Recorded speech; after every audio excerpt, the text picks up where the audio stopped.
everyone, welcome back to Crochet Basics. Today we are going to be learning how to double crochet. So to start, I have just some acrylic yarn here to weight for, and then I have a US H8 or a 5mm sized hook. Like always, you can use whatever yarn you prefer and whatever hook you prefer as long as the sizes go together. So to start, I'm going to be making a slip stitch and chaining probably about 13 or so. This is just practicing, so there's no real rhyme or reason. There's no correct number to chain. I just like starting with 13 because then it makes an even 12 stitches across whenever we get into our pattern of stitching. And like always, I will link our playlist of crochet basics here. So if you don't know how to do a slip knot or to start a chain, then be sure to watch that first and get those basics down before finishing up this video. So I have my chain here ready.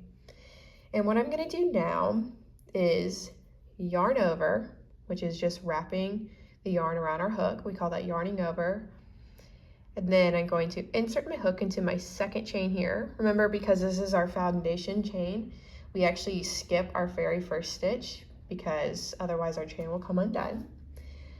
So insert my hook into the second stitch. Now I have 3 little loops here, you can see if I kind of pull them apart on my hook. Then I'm going to wrap my yarn around the hook one more time, pull through that very first stitch. As you can see, I still have 3 loops on my hook. I'm going to wrap my yarn around the hook again. Now I'm going to pull through 2 of those loops, not all 3. Now I have 2 loops left on the hook. Then I'm going to wrap around one more time and pull through those final 2 loops. So it's a lot of pulling and looping, I know. So we're going to do it again here. So the first time I yarn over, going to insert, there's 3 here, yarn over again, pull through the first loop, 3 again, yarn over, whoops, yarn over, pull through 2. So now I only have 2 loops left, yarn over, pull through those last 2. Here it is, kind of all together if you need to see it kind of all in motion.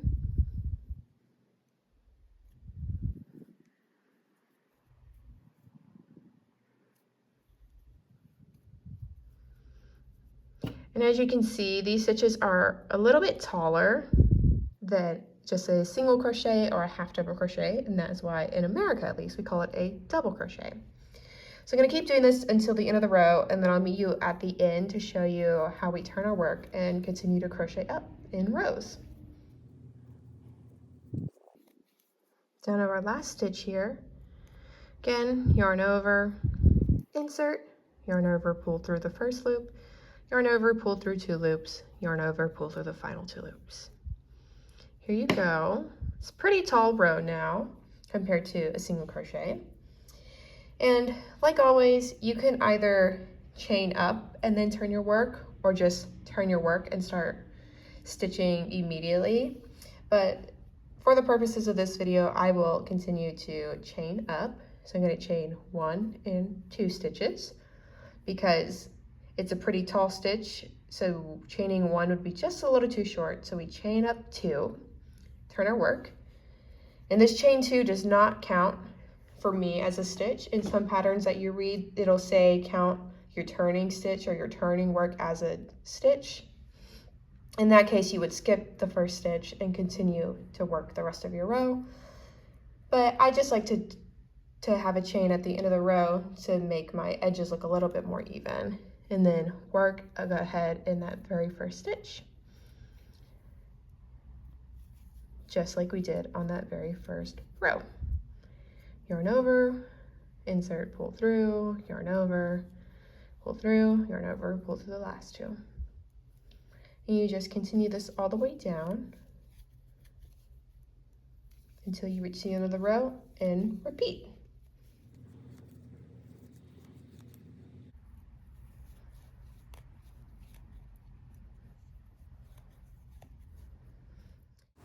All right, so here are 2 completed rows of double crochet, and I really hope that this video was helpful in learning how to double crochet. Thanks so much for watching, and see y'all later. Bye.